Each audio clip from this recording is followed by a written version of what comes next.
Saffron hotel ખાતે એસીબીના joint director મકરંદ ચૌહાણ અને તેમના પત્ની નિધિબેન ચૌહાણનો સન્માન સમારોહ યોજાયો। સેફ્રોન હોટલ ખાતે રાઠોડ પરિવાર તેમજ પીએસઆઈ અરજીભાઈ રાઠોડ દ્વારા ગુજરાતના એન્ટી કરપ્શન બ્યુરોના જોઈન્ટ ડાયરેક્ટર મકરંદભાઈ ચૌહાણ તેમજ તેમના પત્ની નિધિબેન ચૌહાણના સન્માન સમારોહનું આયોજન કરવામાં આવ્યું હતું। આ સન્માન સમારોહ પ્રસંગે ઉપસ્થિત રાઠોડ પરિવારના કેશુભાઈ રાઠોડ, અરજીભાઈ રાઠોડ તેમજ પ્રકાશભાઈ સોલંકી દ્વારા જોઈન્ટ ડાયરેક્ટર મકરંદભાઈ ચૌહાણનું સાલ ઉડાડી મોમેન્ટો આપી સન્માન કરાયું હતું। તેમજ નિધિબેન ચૌહાણનું પાયલબેન રાઠોડ, મધુબેન રાઠોડ અને ગીતાબેન પરમારે સન્માન કર્યું હતું। આ સન્માનનો સ્વીકાર કરી દંપતીએ કાર્યક્રમને બિરદાવ્યો હતો। બાદ કાર્યક્રમમાં ઉપસ્થિત વિદ્યાર્થીઓને મકરંદભાઈ ચૌહાણના પરિવાર દ્વારા પુસ્તકોનું વિતરણ કરવામાં આવ્યું હતું। નિધિબેન ચૌહાણ બાળકો જોરદાર તાળીઓથી આપણે આજના આપણા બહુમાન શ્રી આયુષ્યમાન રિસ્પેક્ટેડ પર્સનાલિટી આયુષ્યમાન બહેન શ્રી નિધિબેન આપણે સૌ શ્રેણી ઓડિશનની સન્માન આવકારીશું। દેહના દીપને ઉજાવજો, વાટ ભલે હું કાટાળી, તમે જલાવો દીપ સ્નેહના, તમે જલાવો દીપ સ્નેહના। મિત્રો આપણે સૌ પ્રાર્થના અને દીપ પ્રાગટ્ય કદાચ પ્રાર્થના કરવાથી કેનું હૃદય બદલાય કે ન બદલાય, પણ કેશુભાઈ રાઠોડ હરજીભાઈના મોટા ભાઈ છે, ખાસ સાહેબજીને મળવા માટે અહીંયા પધાર્યા છે। ફરી એકવાર સતત 48 કલાકથી આ કાર્યક્રમની સફળતા માટે જો કટિબદ્ધ થયા છે તેવા હરજીભાઈ રાઠોડ સાહેબ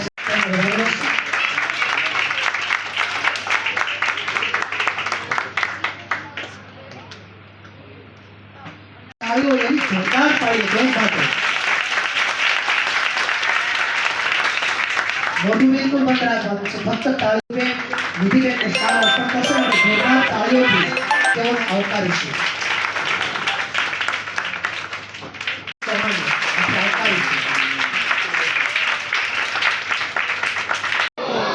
પ્રતિજ્ઞા લઉં છું કે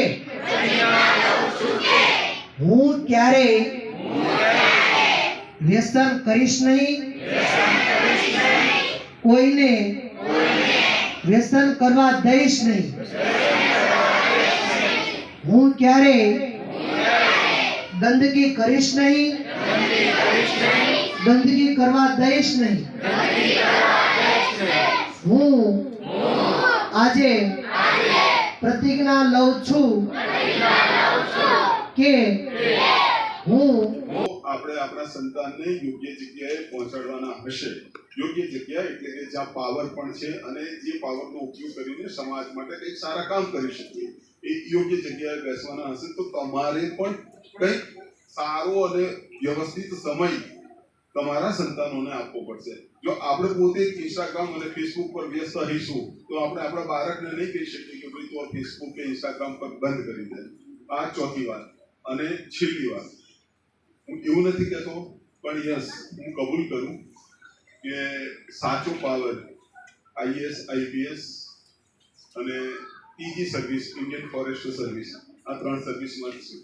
જો સમાજનું ખરેખર હિત કરવું હોય, રાજ્યનું હિત કરવું હોય, રાષ્ટ્રનું હિત કરવું હોય તો આપણે આપણા સમાજ, આપણા જે પણ સંતાન છે એને પર્પઝલી સમજાવીને જે રીતે પણ એને અનુકૂળ બને એ રીતે એને સિવિલ સર્વિસીસની પ્રિપેરેશન તરફ એને દોરી જવું જોઈએ। ક્યાંક તમારો સહેજ ટકો બની શકે કે એનું ભવિષ્ય બનાવી દે। અને સિવિલ આઈએએસ, આઈપીએસ માટે તો એમ કહેવાય છે કે તમે એક સાઇન કરો, એક સિગ્નેચર કરવા માટે કેટલો સમય લાગે? 3 સેકન્ડ, 4 સેકન્ડ?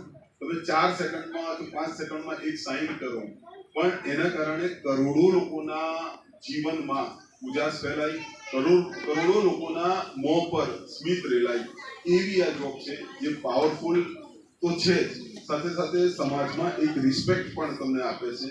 તો હું માનું છું કે તમારા જે પણ સંતાનો છે એ સંતાનોને સિવિલ સર્વિસીસની પ્રિપેરેશન માટે તમારે નિશ્ચિતપણે દોરવા જોઈએ। સમાજનું, રાષ્ટ્રનું હિત અનેક રીતે થઈ શકે, રાજ્યનું હિત અનેક રીતે થઈ શકે, પણ આ સર્વિસ જે રીતે પ્લેટફોર્મ પૂરું मैं सिर्फ इतना कहना चाहती हूँ कि मुझे मतलब एक चीज से ना बहुत ज्यादा चिढ़ होती है, और वो चिढ़ है गुटखा खाने वालों कि आप गुटखा खाकर कैंसर को इनवाइट ना करें। आप इतनी अच्छी जगह में यहाँ पे बैठे हैं, अभी कोई आदमी यहाँ पर गुटखा खा के थूक दे, क्या आप यहाँ बैठ सकते हैं? नहीं बैठ सकते ना। हम लोग सुबह उठते घर में झाड़ू लगाते हैं, और उस झाड़ू लगी में कोई गुटखा खा और जाके तो लोगों को समझा रही हूँ मैं भूलने, लेकिन बच्चे को याद है कि बोलो जुबान केसरी। अरे भाई देखो, एक मिनट, जो बोल रहा है कि जुबा केसरिया, उस आदमी ने फिल्म बनाई गंगाजल और वो बेच रहा है विमल। याद है आपको? किसी ने देखी होगी यहाँ पर गंगाजल, जो पुलिस को रुपया मिल गया। लेकिन वो लोग जो गुटखा बेच रहे हैं वो हमारे देश के सबसे बड़े दुश्मन हैं। वो गुटखा तो बेचने के लिए कह रहा है, खाने के लिए कह रहा है, लेकिन 100% सच्ची बात यह है कि ना वो खुद ना उसका परिवार का कोई भी मेंबर कभी भी गुटखे जैसी गंदी चीज को देखता या खाता। मतलब खाना तो बहुत दूर की बात है, वो लोग देखते भी नहीं, वो सिर्फ इसलिए ऐड कर रहा है क्योंकि उसकी जेब गर्म हो रही है। तो मैं आप सबसे भी, जितने लोग यहाँ उपस्थित हैं, मेरे प्यारे बच्चे, मेरे भाई बहन, मैं आपसे रिक्वेस्ट करती हूँ, देखो मेरे को कुछ फायदा नहीं होगा पर्सनली, यदि आप नहीं खाएंगे, जो पैसा बचेगा वो मेरी जेब में तो आएगा नहीं, है ना? मुझे तो कुछ फायदा नहीं है, बट क्योंकि मैं इस देश की एक जागरूक नागरिक हूँ, मेरा फर्ज है कि जो लोग पथ से मतलब डिस्ट्रैक्ट हो गए हैं उसको ये समझाना कि प्लीज आप ऐसा मत करो। गुटखा खाने से कैंसर होता है। कैंसर की आज तक दुनिया में कोई दवाई नहीं बनी है। दवाइयों के नाम पर मल्टीनेशनल कंपनियां हमारे देश को लूट रही हैं। ये बहुत बड़ी बात है, क्योंकि बहुत सारे देश हमारे देश को गरीब बनाना चाहते हैं और वो दवाइयों के नाम पर हमें लूट रहे हैं।